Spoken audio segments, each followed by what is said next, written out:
following announcement has been paid for by the WZWA Network.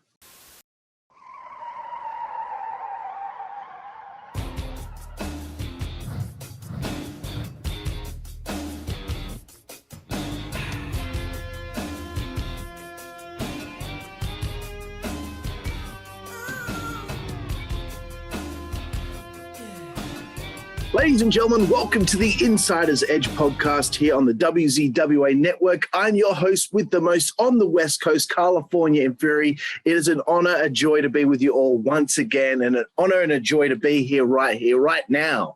You know, the word legend gets thrown around quite a lot in the wrestling business. And the word legend is very, very apparent right here, right now, because I'm going to be interviewing a real legend from the sport of professional wrestling. He is, without a doubt, one of the most magnificent performers in wrestling history. He is the one. He is the only, the magnificent Don, the Rock Muraco. How are you, Don? Hello, good morning. How are you, Carl? I'm good, sir. Thank you so much. Doing great, yeah. I'm glad to hear. That's great to hear. I'm excited, thrilled to have the chance to talk to you. And as per usual, Don, on the show, the first question I always ask all of our guests is before you got into the wrestling business, how did you become a fan of professional wrestling? Watching it on TV, I think it's just like everybody else who was, out of school and stuff. And was entertained. We had a great group of professionals. King Curtis, who's famous throughout Australia, and several of those, allows gentlemen, and just as it grew, and I used to go to a gym. Daughter's calling. In Waikiki, Dean Higuchi, who became Dean Ho, wrestler. Excuse me. What? I'm in the podcast.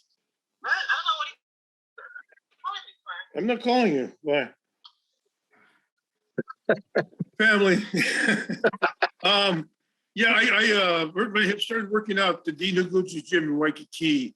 So at that time, Jim Barnett was running Australia as well as the Japan tours, and the guys would stop by stop in Hawaii on their way to Australia, and I got to know quite a few of the wrestlers and stuff. They're all great guys, and I was an amateur wrestler in high school. They would we'd work on the mat, work in the gym and the weights and stuff, and it was a good bunch of guys. Why I got in, I don't it just it was the love of the business. It wasn't like today. I didn't see big dollar signs. I didn't, the Rock and Stone Cold and Chris Jericho and these. I didn't see that. I don't think anybody saw that kind of money. It was more of a love for the business and an enjoyment of what was going on and what was going down. I didn't never envisioned myself as a Hollywood icon or or a national just for the wrestling, for the sake of wrestling, in front of crowds, enjoyed the crowds, enjoyed performing in such a manner. But yeah, in those days, God, I don't know why a lot of guys got into professional wrestling back in those days. It's just maybe they had a family or watching it, but it wasn't with the anticipation I think that a lot of guys go through now. Absolutely. Well, I just love hearing those stories of how it all kind of came about into people's lives. And Don, on this show, I'm going to be jumping all over the place. I'm not going through a certain timeline. I'm just going to be jumping right into different things here. And my next question was working with Hulk Hogan. He's on my shirt right here. Working with him during the height of Hulkamania. I've never had the opportunity to ask anybody who worked with him during that time when Hulkamania was run wild. So I just wanted to know, what was it like working with him during that time, and that atmosphere in those arenas would be just absolutely electric. So how was that? Simply great. He was wrestling had changed. You know, there weren't salty old guys that would put you in your place, or it would gone down. He was a star, and he carried it. You know, and he was able to produce as such, and the buildings were full. The people were into it. You know, it was great. Being in the ring with him was easy. You know, that there were, I'm not going to say he was limited, because there's a lot of things he didn't have to do, because he was Hulk Hogan, and because the TV was geared, was focused on his and the legend of Hulk Hogan, and everybody kind of became, bit players, role players in the whole saga, the story that was WWF at the time. So and plus, you were getting some good change coming down the line. You saw your name opposite Hulk. That was a good payday on the way. But yeah, it was super. Excellent. Moving forward, my next question is about, of course, the one and only Mr. Fuji. I love stories about him because this man is hilarious, especially with the rib stories, and he is the master at the craft of it. I wanted to know if you could share any rib stories that you'd witnessed him pull on somebody else, or just any that you know in general of him. Oh, I've gone through many of them. To start off, my oldest daughter, Malia, she was staying with me in Waikiki, and it was a hotel. Downstairs was a drugstore, sundries. You pick up like a 7-Eleven, but a lot classier and not as many. Anyway, she was 10, 12 years old, young at the time. So he saw her in the store. I was upstairs getting ready to leave, we're going somewhere. He saw her in the store. So, one of his plastic paper bags of paper, he got a bag, and he filled the whole thing full of candy up to the top. The entire must have cost, in those days, $10-15 worth of candy. Probably now it'd be about $25-30. But that, it was, just full of candy. And he goes, "Oh, go ahead, go, honey, go, let's get your dad."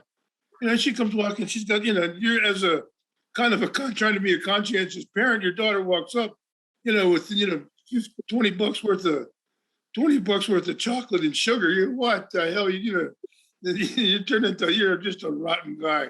Give me that. You can't walk around with a big grocery bag full of canned chocolates and sugar. That makes me the bad guy. But that was kind of his MO for and then many the other stories, the dogs, the cats, and the car, racing Tanaka's car and putting it on blocks and snow. When he's going, you can't see it. He puts it in reverse nowhere. The wheels are spinning, the engine's running perfectly, the car's not moving anywhere. Things like that. His normal. You kind of cussed earlier, so you kind of got me at a minimum of great Fuji stories. But he was always chaining guys' bags to benches, and there was an executioner, Ron Shaw, and he was playing an executioner at the time, and it was a bit arrogant. So it was the last day on the road, and we're in Utica, New York. It's upstate New York, where it snows like hell, and it was snowing like hell. In the poker game, he'd taken in the afternoon, all the motel, he'd taken contributions. I'm going to this and that. Went to the hardware store, bought a big chain and a gigantic lock, all his clothes in his bag and everything, and chained it to a chair while he was in the ring wrestling. So when he got out of the ring, he had to stay in his wrestling gear, drive all the way back from Utica all the way back to South Jersey, dressed as the executioner. With just things like that. I wanted to see if you knew of this one, because I heard this story and I wasn't sure if it was true or not, but I don't know who he was with, but it was somebody that didn't know the area very well. And he was driving Mr. Fuji to the arena, and it took them like 7 hours to get there. And then when they drove back, it only took 15 minutes, because the way there, Mr. Fuji was giving directions how to get there. And then on the way back, it was 15 minutes, and the guy couldn't believe that it only took 15 minutes to get back. Is that true? Do you know of that one? Oh yeah, that's a Baron Leone rib, but he did that to several. We in Hawaii, we had Wednesday night. We worked at the Civic Auditorium, which is in Honolulu, right there. And on the weekends, they would book one of the military bases, Pearl Harbor, Block Arena, or Conway Bowl up in Schofield. I don't remember which one it was, but he said, oh, he tell the guy the night before, oh, get ready, we got to leave 10 o'clock tomorrow morning. We got a long trip. Way to go. So he'd take them and go all around the island, back and forth, stop to eat lunch somewhere. Naturally, probably catch them for the tab because he was driving, eat the lunch, go. But before they go, pull into a store, buy all the beer, and we call it poo-poo, food to eat. While you're drinking, buy, load his cooler, load his car full of, these guys are getting first class tours around the island too. But he'd load his cooler, load everything else for the trip back, the long trip back to Honolulu from Block Arena. They'd get back in the car. 15 minutes later, okay, you guys, see you later. You need to take off. Booze, food, everything. And that was one of his standards. That's fantastic. I just love all those stories about him. One of a kind human being. I've been in my research. I've been searching for stuff with yourself and Fuji, and one segment I found was you both doing stand-up comedy. I believe with Lord Alfred and Mean Gene there, cracking up. Can you tell me a little bit about that segment? Well, that kind of it all mushroomed into. There was an old soap opera. Search for Tomorrow was the name of it, and Roddy Piper. We wanted Piper to do it, but Piper was more into. He was more into getting himself into Hollywood and the full movie. So they sent me and Fuji down there to do the tape, and it takes maybe a couple hours to tape like a whole week long segments because they inserted in and out and all over that. So we started all those on the Search for Tomorrow, all those, and then they had a TMT program, Tuesday Night Titans, that Vince and ended up to Lord Alfred and Gorilla and those guys ended up taking up Mean Gene. It moved on. But they were, that's with the start of this Fuji Vice and Fuji Bandito, Fuji General, and all those horrendous skits. Like, and their own concept of that was the worse the better, So they'd give us, they'd give me a kind of a glimpse at a script, and they'd give Fuji just even less of that because they loved when he used his own, obviously the one line was, this will withstand the test of time. And Fuji goes, this will withstand the taste of time. And it's just, he would murder the English like that. So the segment came on where they were, whoever it was, Monsoon or somebody, Lord Alhays, they were giving us the business. You guys, what do you think? That stuff he does is rubbish. Those. So what are you talking about? We'd counter, I'd counter. What are you talking about? Hollywood's calling. Down the lots, they're setting up lots and everything. I can do anything. There's nothing I can't. There's nothing. I'll tell you what I'll do. I'll do for you tonight. I'll do the Johnny Carson was the big monologue, the evening Tonight Show guy. So I'll do a Carson monologue just off the cuff. Off the cuff. I'll just do a Carson monologue for you. And they, you're going to do a Carson monologue? Sure I am. Blah blah blah. Back and forth. So that was, the setup was okay. So we went in, and they had the old teleprompters on the front of the camera screen, in front of the movie, the TV camera, the thing that they'd had it was a rollout printer with the words printed. They weren't even printed; they were handwritten. And I had a quick look at the script. I didn't really even, to this day I barely remember. I mailed the Marcos joke. And that's about it. And I don't even remember that anymore. But I had no time to prepare to get timing, or Fuji and Fuji had his comebacks and stuff. So they set us up in front of there, and then they started running that teleprompter, and they ran it. And I'm just reading as fast as I could, going through, trying to go through the lines, and Fuji's doing his, answering, having a Costello routine, and standing true to what they believed the worst was better, and just couldn't get any worse than that.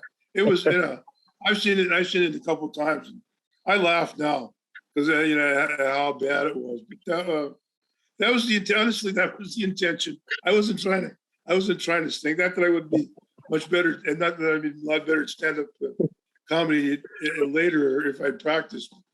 They put together, a dozen horrible jokes and horrible timing, and they just ran it so fast I could hardly read. That's the monologue, the comedy monologue. Excellent. No, I thought it was champagne television, to be honest with you. Yeah.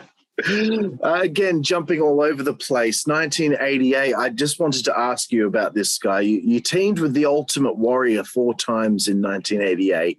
I just wanted to know what he was like back then. I know he's a bit of an odd guy, so if you had any stories of any interactions with him.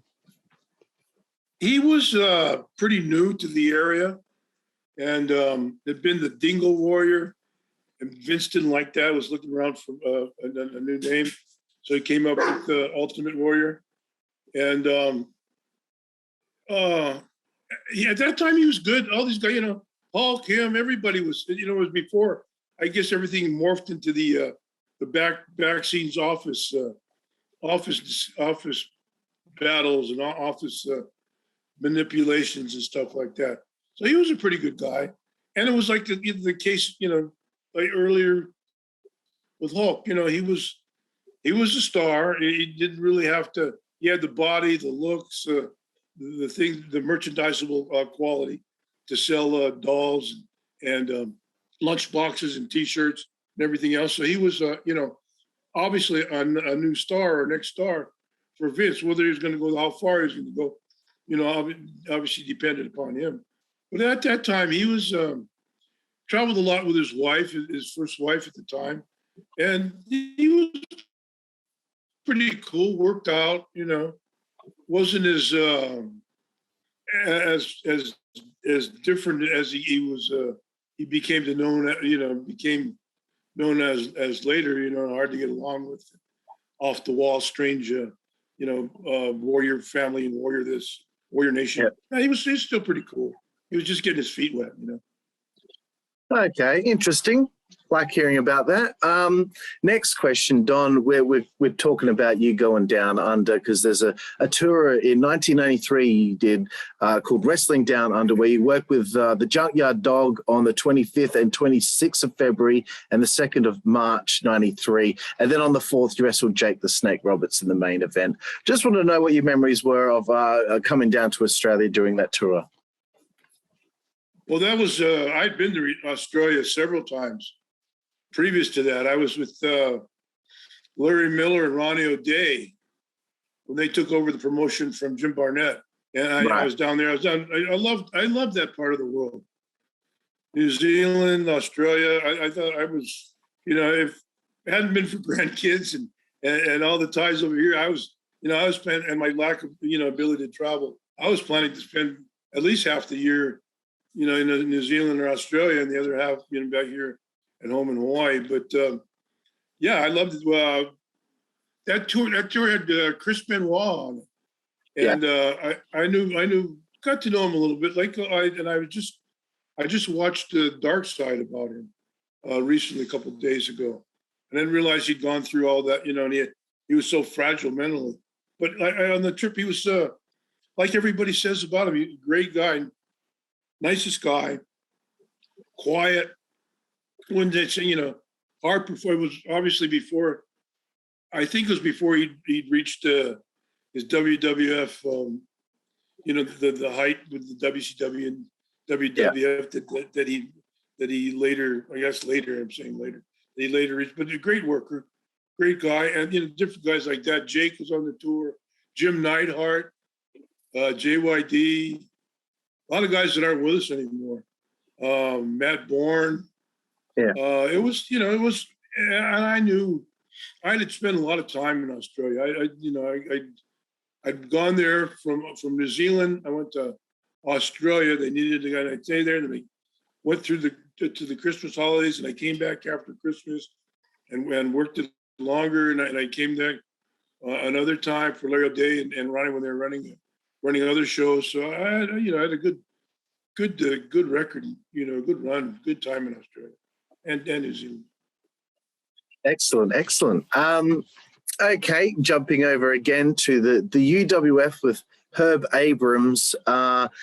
Anytime I know somebody's worked there and had any interaction with Herb, I have to ask about it because just the other day I spoke to somebody about him. So you work a bit with Cactus there, and which I'm sure he was thrilled about. But can you tell me about any interactions with Herb Abrams and your experience with the UWF? Yeah, he was always around. He was around the boys all the time. I'm going to get rid of McMahon. I'm going to take over. Taking over the WWF. I'm going to do this. I'm going to do that. He was a trip. He was. He wanted to, I guess, he morphed into really a character after, I only worked his first 2 or 3 shows with him. And, he came to meet me in Los Angeles. I don't know, I'd come back into the WWF from Los Angeles or some, I don't know where I was, but I had breakfast in Los Angeles. He seemed like a reasonable type guy at the time, all about his stories. His wife was from Hawaii. Evidently, so that's where he got a lot of his startup money from. I get reputedly that he'd taken out 100 or so American Express cards or credit cards and got cash to the max on all of them. So that was his up, and then later on into the borrowing and the getting money from loan sharks and stuff like that. He was a trip though. He was It was a little Napoleonic comp. He's wanted to be one of the boys in the worst way. Yeah, no, I can understand that. But yeah, I don't know if you saw the episode of Darkseid reading about him, but it was quite interesting. They're running nude cocaine and setting off fire alarms and stuff like that. And the hookers. He wasn't the first couple of shows. He hadn't morphed that far. He hadn't reached those heights yet. He was just yelling and screaming. And I remember Bob Orton was standing there and said, "Here, go eat lunch. Go. Give him $100." What? Wasn't he part of the? And the first couple of times, his money, he had the money. The third time, my check went through about 3 or 4 times before it's finally good. And I realized, and I guess some people went in there with hopes of, succeeding in another wrestling alliance coming, because it seemed like he had the money to back it, and all the people. Andre the Giant was there, but I think Andre was there more. Some guys are there more as spies than anything else, just to see what a mess that place was. It was just. He rented the hotel right. I think it's called the Penta Hotel, big New York City downtown hotel, and had a giant ballroom. So it was directly across the street from Madison Square Garden. That was like Vince, sticking his tongue at the WWF. He thought it was a little ballroom we worked in, maybe 100 people, and he was going to take over New York. Sadly, no. He got taken over by cocaine. Yeah, as I've heard. Again, moving forward, jumping around, Eastern Championship Wrestling, working with Tito and Jimmy again. What was the experience like there, and what did you enjoy most about it? By that time, I was just getting out of Hawaii for a couple of days, coming back to the old territories and stuff, just to see some of the old guys. It was well organized. Todd Gordon originally, when I was there, he was doing the promotion, and the ring announcer Bob Artis, it became close family friends with my wife and myself and my family just by letters and meeting after a while. So he's actually the one who got me booked there. I was after I retired, I was never really looking for bookings. People would call and ask me if I wanted to work. And at the time, my wife was employed with a travel company or travel agency or airlines, and did several different things. So, I would get the plane tickets. They would pay me cash for the plane ticket and pay me for the pay me for the appearance. And so it was it was good. I'd get back to New York City. In fact, I think the third trip I took was on Valentine's Day, and my wife and I went there to New York City for Valentine's Day. So going back there, just I would do more now if I could travel. In fact, I would do a lot more now if I could travel. But my legs don't allow me, and I'd probably do all the signing, just to see. Because last time I went to New Jersey, maybe 6 years ago, I guess. I went to one of those big shows in New Jersey, and George Steele, the Animal Steele, and Jerry Briscoe. Half a dozen guys that were Orndorff, a lot of guys that were still alive and that I had been great friends with over the time. I went back to just to hook up with these guys, maybe have a beer. But as it were, I was out in Allentown the night before you come back, and as soon as they did their gig, boom, they were off to the airport. So I was left at the hotel by myself. So that was cool too. But it was just it wasn't kind of what I was looking forward to. But it was cool. I understand. I had Bob on the show a little while ago. So I just wanted to give him a shout out right now. Bob is a fantastic guy. And, I wanted to ask you, what it was with you and Bob that made you two become such close friends. You Gordon Jr. you're talking about? Sorry, Bob Artis. Bob Artis. Oh, his wife Lex. They sent us a letter, and it wasn't an idiot letter. It's reasonable. And they made a doll of myself, wrestling with the champion belt headband. They didn't give it to us, and so my wife responded, and we talked. As well, we get together for lunch or something.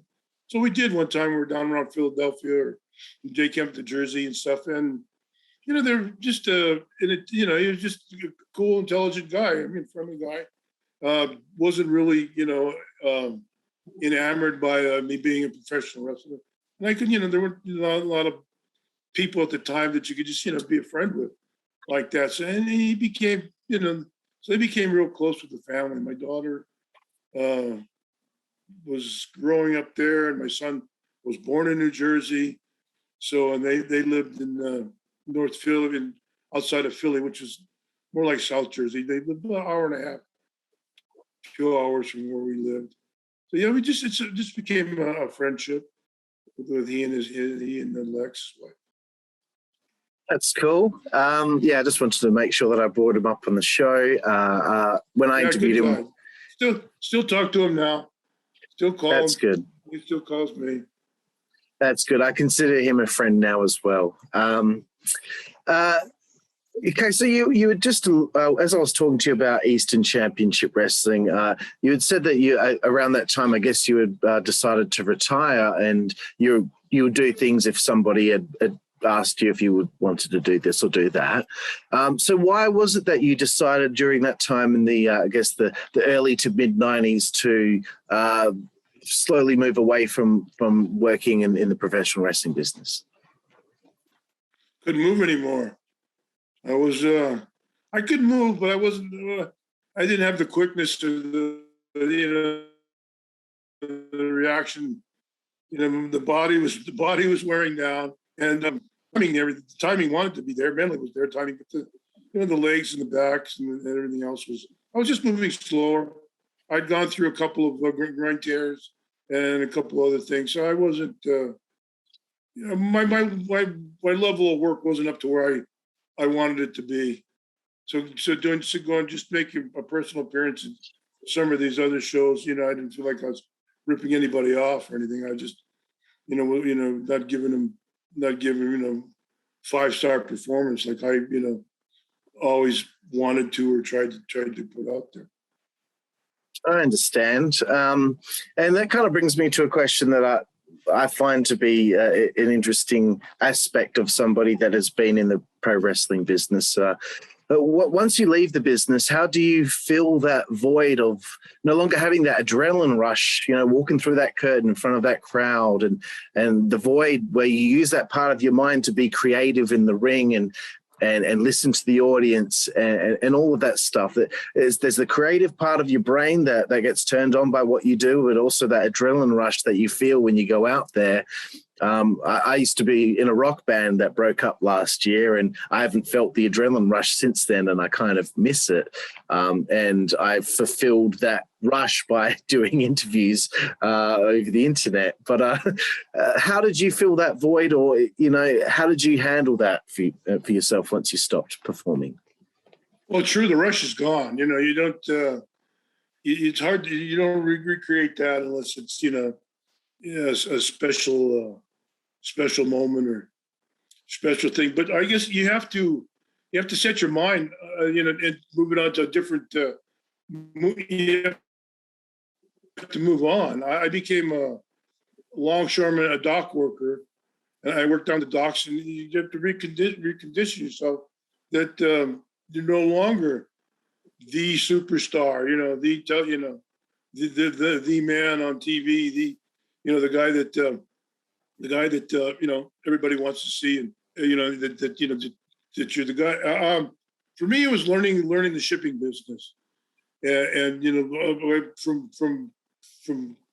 from the dirt floor on up to I became a wharf clerk eventually, from shipping, from on the docks to behind the scenes to driving big machinery. So you walk into another line of work, another profession, and there's everybody else. There's others who, you're no longer the superstar, the crane operator, is, or some, a great cab, semi truck driver is, or something like that, So you have to readjust it's hard, it's not easy. You see a lot of these guys, and luckily for most of these guys, they have these Comic-Cons and these autograph signings, seemingly once a month or a couple times a month, where they're able to get along and make a payday out of. I don't know.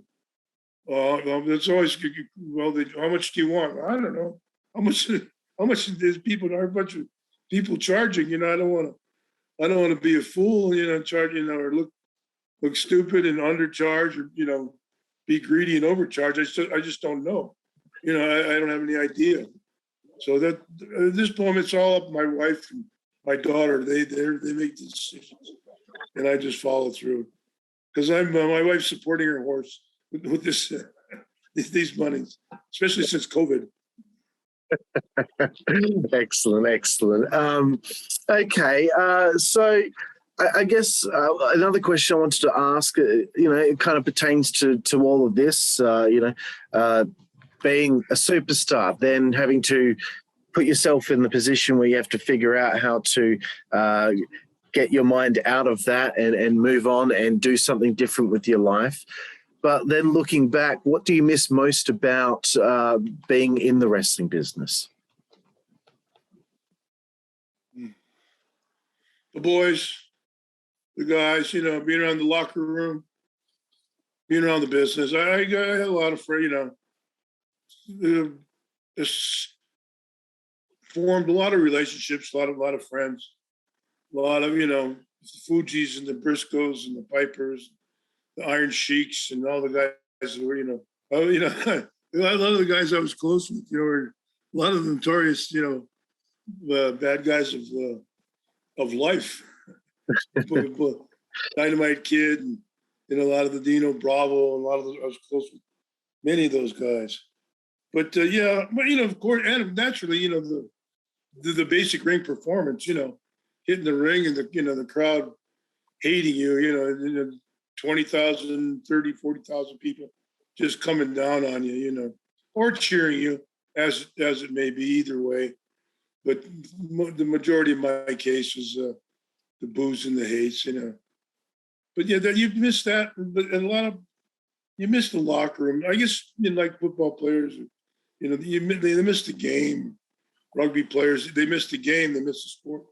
But I would say a lot of retired or out of the business, out of any type of sports business, I would guess, to my answer, it would be missing the locker room, missing the trips, missing all those bonding times with all those guys. No, that's a great answer. I really like that. So we're getting close-ish to the end of the interview here, Don, but I wanted to ask a couple of, questions you've been asked many times. In particular, that moment, when Jimmy came off the top of the cage onto you. I know you've probably been asked this about a million times, but going into that, did you realize or think that later on down the line, all of these guys would pop up in the business saying, I was there, that's the reason I wanted to get in the business, all a plethora of guys saying that they were in the arena that night. How does that make you feel, knowing that you're a part of a moment that spurred all of these guys on to get into the wrestling business? Well, naturally, it's a lot of gratification, that we worked for something and we achieved a lot, and we're able to inspire, maybe is the word, I don't know, or just entertain a lot of guys that would later, Mick Foley, Tommy Dreamer, some of the other guys that were around, were able to, oh my God. We're able to, at the, going back to looking back on in retrospect, it's good at the moment when it happened. We were just in the moment, trying to create what was a great thing going on with Jimmy and I, and it was a hell of a match, and what the people came to see that particular cage match is I had a tremendous amount of heat with the fans, and Jimmy was super loved, by the and what they had come to see, really was to watch him dive off the top of the cage onto me. And they got it, they got their money's worth. So they say they offered, so that was, they call it a transitional moment in professional wrestling. I didn't know so much about that, maybe, but it was our moment, and we worked to put it together well. Absolutely. It must feel good to know that, as many years will go by, long after you're gone and I'm gone, that will always be in the highlight reel of professional wrestling. That will always be a part of that highlight reel. I thought it was important. It was just recently, maybe 3 or 4 weeks ago was the anniversary of that match. And I got message after message sending me that spot from the top of the cage over and over again. All over my Facebook, was all over the place. So I was able to relive that maybe 1,000 times for the last couple of weeks. Oh, that's awesome. Another random question that I had here. Who from after you retired, would you think that like a Don Muraco in his 80s prime, who do you think Don Muraco in his 80s prime could have made a lot of money with? Who's somebody that you would have liked to have worked with from down the line? Oh, gosh, there was a lot of great guys. Undertaker, probably number one, He was, he goes overlooked in a lot of things, but I think he had the finest run of almost anybody there. Yeah. I'd imagine, 20-something years, main event, whatever pay-per-view it was, he pretty much, was right up there at the top. And then, all their pretty much champions. Shawn Michaels, Brett, of course. I worked with Brett when he was young, coming up. Brett, Shawn, John Cena would have, he was good at having promos with him. He was, took me a while to appreciate him because he was a little different. But yeah, anybody, a lot of these Roman, even the guys, of course, they work way harder than we worked back in those days. So, have to do an extra half hour in the Stairmaster or something to be able to keep up with these guys. But yeah, they got there. And I think a good number of the guys that took over and became Kurt Hennig was a close friend of mine, and we traveled before he became Mr. Perfect and went back to Minneapolis at home, and then came back to on the road in New York and stuff as with Mr. Perfect persona. He turned into a hell of a work. There was where I was at in New York at that time, and pretty much all over all the places I was in. I was pretty much subjected to the top of the top of the line, the top of all the other wrestlers, all the top of the competition available. Tito Santana, Greg Valentine, all these guys. I had the opportunity to be featured with pretty much everybody, and they were all well, I guess once you reach that level, they're all you expect a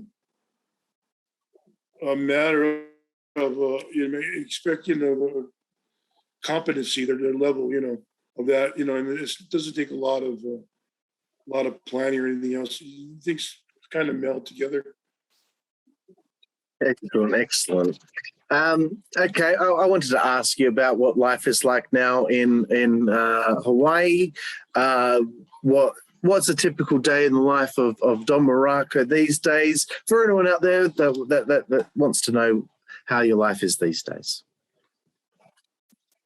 Well, life is great. I'm retired. I have a home, Sunset Beach. Famous to many surfers.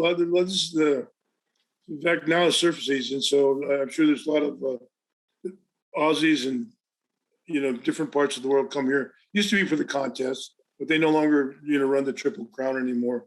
It's gone to a different format, but the Australians used to come back here since Midget Farley, I guess, way back to his days. Nat Young, then on to Mark Richards and Peter Townend and Ian Carnes, and then now all the new wave guys that I don't know, but those are the older guys that I know. I watch them on TV and stuff on the World Surf League things, but I don't know any of these guys personally. All those guys I used to surf with them and hang out, but now I get out 3 times a week. I swim an hour in the morning, and then the other 3 days a week I have a little bench and some real light wood dumbbells that I keep myself busy with, try to break out a sweat. That's it. With COVID, it's been a lot of TV.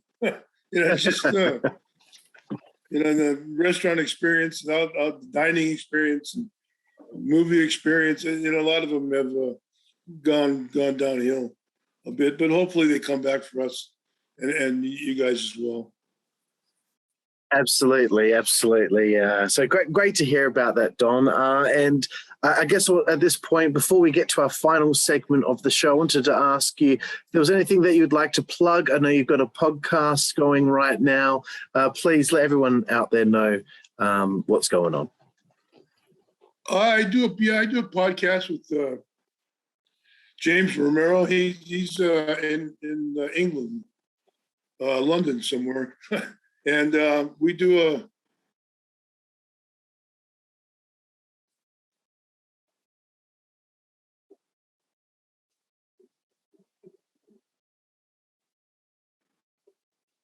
he does the basic ones, and he does a lot of clips. It's on iTunes, iPod, iTunes. I don't know. It's a magnificent. Yeah, cartoons. Magnificent Don Muraco podcast, I think it's called. At Yeah. something, I don't know. Yeah, so that's, and we do, it's recalling Fuji stories and Tito Santana and Bob Backlund. We got a lot of the guys I knew and at different times coming up and going down the roads of professional wrestling. Different aspects of my life that I went through, and he prepares a statement, a block of questions, and I try and remember. And guys I knew and guys I didn't know. A lot of them are just recalling different stories that I've heard from they go around. They're not firsthand commentary like Mike Sharp's fight. This different things that happened. I wasn't there. Or Adrian Adonis and Dan Spivey or something like that. I wasn't there. The next day, we have the different towns. I was in a different town that night, and so I try and recall when Dynamite had his teeth knocked out by Jacques Rougeau. I wasn't there. I just the next night, the next day I found out. So a lot of things are recalled from accounts that were put together, and a lot of first-hand reactions of times with foods or times with late Angela Mosco just passed away this week, and different a lot of guys, Lonnie Main, and a lot of friends that I had, George Steele. Yeah, I drove back with from Washington D.C. to New Haven with George, and I think we hit every bar on 995 going back to New Haven from D.C. So any place you go with George Steele, you're I was pretty well known, Beach Bum on TV, and everything else. I was well recognized.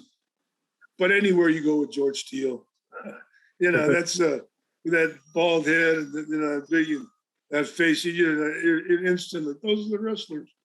So anywhere you used to go with George was an instant sighting. Excellent, Don. Okay, well, we're getting to our final segment here of the show. It's called 5 Second Frenzy. I've got quick fire questions for quick fire answers here, Don. No pressure, though. The first question is, who would you say is your favorite wrestler? From when you were a fan, who would you say was your favorite wrestler? As a fan, oh God, there's many. Probably starting in Hawaii, Johnny Moran, handsome Johnny Moran. He was your pre-WWF 40 years ahead of time, coming out of coffins with music and top hats and capes, and he was real entertaining around here. I liked this. There was a lot of guys. I always find that questions like your favorite match, your favorite arena. I think everything goes into a time or a space. Or there's many, many. Ivan Koloff was a great. I really enjoyed wrestling and working with him. Different guys. Yeah. Okay. Getting away from wrestling, then moving into the arts, I suppose you could say. Do you have a favorite book? Oh God! Before my eyes left me, I did do a lot of Tom Clancy. Some of All Fears and was it Clavel with the Shogun and Taipan and some of those. I did most of that reading in Australia when I was there because a lot of those. But your eyes aren't that set up for going through 1,000 pages anymore after that. So it's become my readings become more selective. Fair enough. I know you mentioned before that you've been doing a lot of watching of TV in the last year or so. What would you say is your favorite TV show? Oh boy, I like the old 24. What's on now? I look forward to. I like the Chicago show. I like the Chicago Fire, Chicago PD. That's several. I'm not, recently I just taped a bunch of old programs, old movie, old 48 Hours 2, and old classics that I watch, as opposed to, it's not tape, it's record. I'm sorry, but as I can go through and eliminate the commercials, just watch the show pretty much. And there's a lot of old movies and stuff now, older movies, not the old movies, but the stuff that I grew up with. Yeah. So what would you say would be your favorite film of all time? Wow.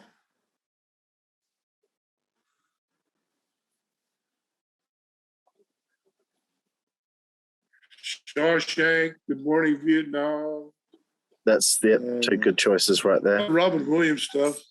Shawshank Redemption is a good one. I can't think of it off my head. It's off the top of many. That's others. okay. But, I like the first. What's his name? Denzel Washington. Oh my God, I lost him. There you go. Denzel Washington, Equalizer, and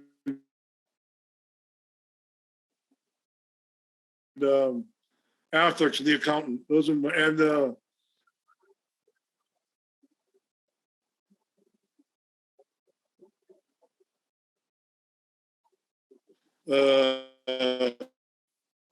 Law Abiding Citizen.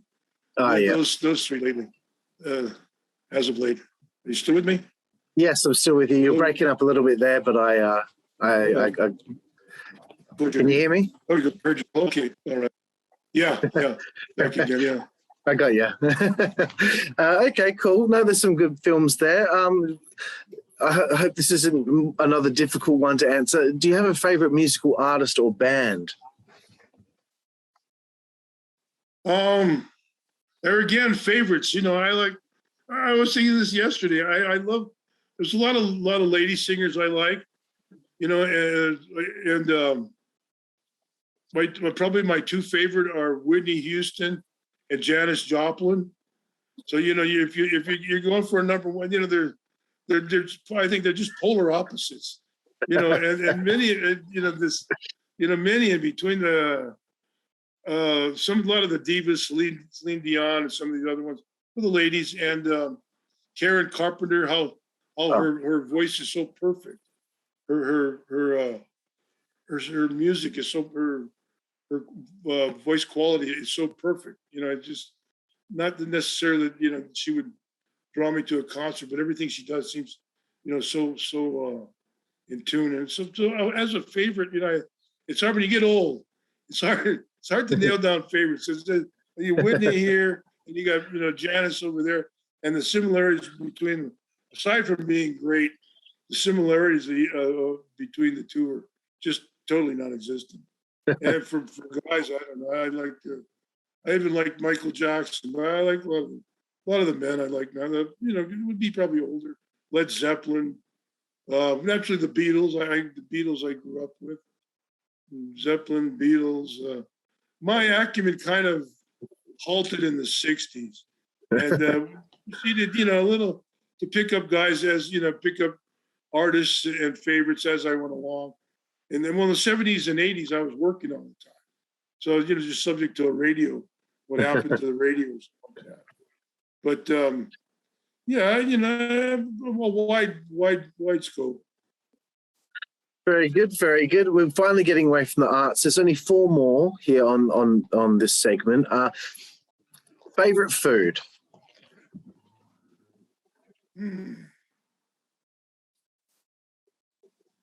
Oh, lobster. Although we don't have any decent lobster. Maybe we have to go to Waikiki to get decent lobster here, steak and lobster. I guess that would be, and then a lot of Hawaiian foods, raw fish and different types of fish that they have available here in Hawaii. They go by different names, different parts of the world. Krupman. But I remember, in New Zealand they had a lot of good fish. Yeah. Steak and lobster would always fill the bill. Nice. Did you ever have a favorite place to eat on the road? Oh God, Arnold Skolin. He knew he had everywhere. He knew wherever you went, every dive, every grandma's house. He had Portland, Maine. In Portland, Maine, there was a delicatessen restaurant. What's the name of it? The Sportsman's Club or Sportsman's Bar. This is way back. You couldn't get two steamed lobsters or boiled lobsters. I think it was for like $8.95 or $9.95, and just good sized lobsters. And I would go with Fuji. I'd be with food, and then you get 2 dozen fresh right out of the water oysters for the same, just for nothing really. And I'd go with Fuji, and Fuji never cared for the lobster tails or the claws. He just wanted the heads. He just wanted the heads. So I'd give him my heads, and I'd eat his tails and stuff. It makes no sense, but that's the way it was with Fuji. If I go, my memory serves me right, going up to Portland, Maine, at the Sportsman's Bar in Portland, Maine. I don't even know if it's still there. Oh God, well, unbelievable. Excellent. That sounds fantastic. The next one is, what is your favorite alcoholic beverage? Oh boy, beer. Nobody drinks beer anymore. They all drink that. All the it's all the water stuff. I see everybody walking around with that all over the place. I like beer. For a long time, it was beer and Crown Royal, but beer, Crown.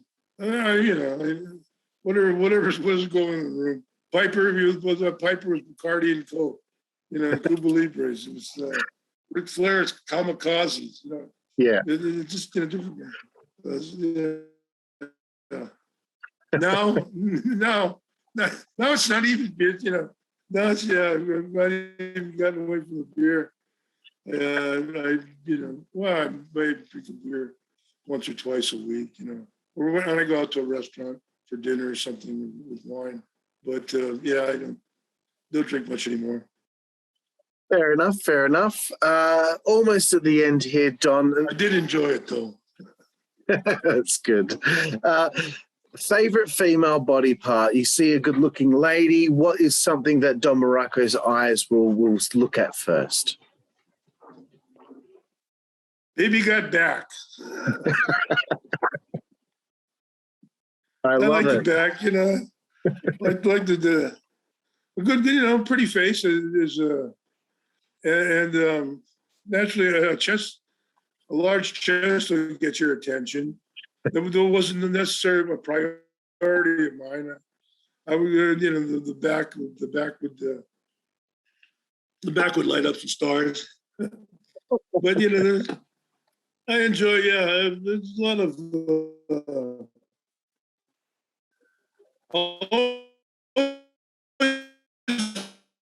enjoyed women. I was never in the other camp. Not that there's anything wrong with it. Obviously partial to the ladies, and never strayed from that. Never strayed from that addiction. Happily. Awesome, mate. And the last one is, I don't think you've said one swear word since being on the show. Obviously, you're quite the gentleman, but in Australia, we do curse a lot. Do you have a favorite curse word? Oh, yeah. That's funny. Yeah. Sure I do. More than one. Boy. The F-bombs are pretty good. I lay back on these podcasts and stuff with thought that maybe, a kid or something's watching, and I'm not, and my reputation precedes me, so everybody knows I'm not really a choir boy, and if I did, a lot of priests would like me maybe, but Yeah. I try not to. My other podcast I have, it slips once in a while, but I don't, Australia, England, United States, I don't, I have my, I don't have the cleanest of mouths, pretty fun, if things get down and going. Excellent, Don. Well, I just want to thank you so much for being on my show here today, Don. It really means a lot to me to have had the opportunity to connect with you, hear a few stories, and have you answer all of my silly questions. I really appreciate your time, sir, and I just want you to know that all the way over here, in the most isolated city in the world, Perth, Western Australia, you've got a bunch of people over here. Perth, I went to Perth several times. I was just watching the contest from there. Of course. That's a fabulous part of Australia. You're moved away from, you're isolated from all that East Coast. Yeah, I love it. Swan Lager. I remember Swan Lager. I love that. They're talking about a favorite beverage. But that was but thank you for having me. It's nice to be, it's nice to be remembered. Nice that I can lay out, different stories and anecdotes that I enjoyed and entertained me through the course of my life, and keeping up with even what things I'm doing now. So yeah, thanks for having me. I appreciate all my fans, appreciate all the support I had, and the support that continues to come down the road for me. So it's been an enjoyable life. I have I have a lot of regrets. Sure, I was with the girl on the docks one time. She was Hawaii's first crane operator, first female again. She said, "Would you?" And she was evidently pretty satisfied. She said, "Would you change anything if you went back in your life?" And I said, "Oh my God!" I said, "Would you?" No, she was happy and content with it. I said, "Oh God, there's so many forked roads that I passed, that I took. I could have gone left when I should have gone right, or so many doors I opened that should have remained closed. I made a lot of mistakes. As everybody does, traveling, through this game of life that we have. But for the most part, ended up on my feet and enjoyed it. And the people I met, the people I experienced, and the people that I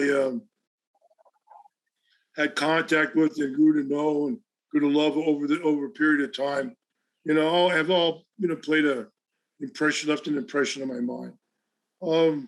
Normally good. I like to get rid of the bad. So normally good people that entertaining anyway. The Iron Sheik and Roddy Piper, Jim Neidhart, Adrian Adonis, just some fantastic characters, that I spent a lot of time with and got to know over the years. Jimmy Snuka. Absolutely, Don. Well, a good time. I'm happy to hear all that. And again, I want to thank you so much for your time. This has been really an honor for me. So thank you so much. Well, I'm happy we get this in. We've tried several times. I actually had a power outage 2 weeks ago. We were all set you're all ready to go. I was sitting here ready, and click, everything goes off. And thank you very much. Anytime.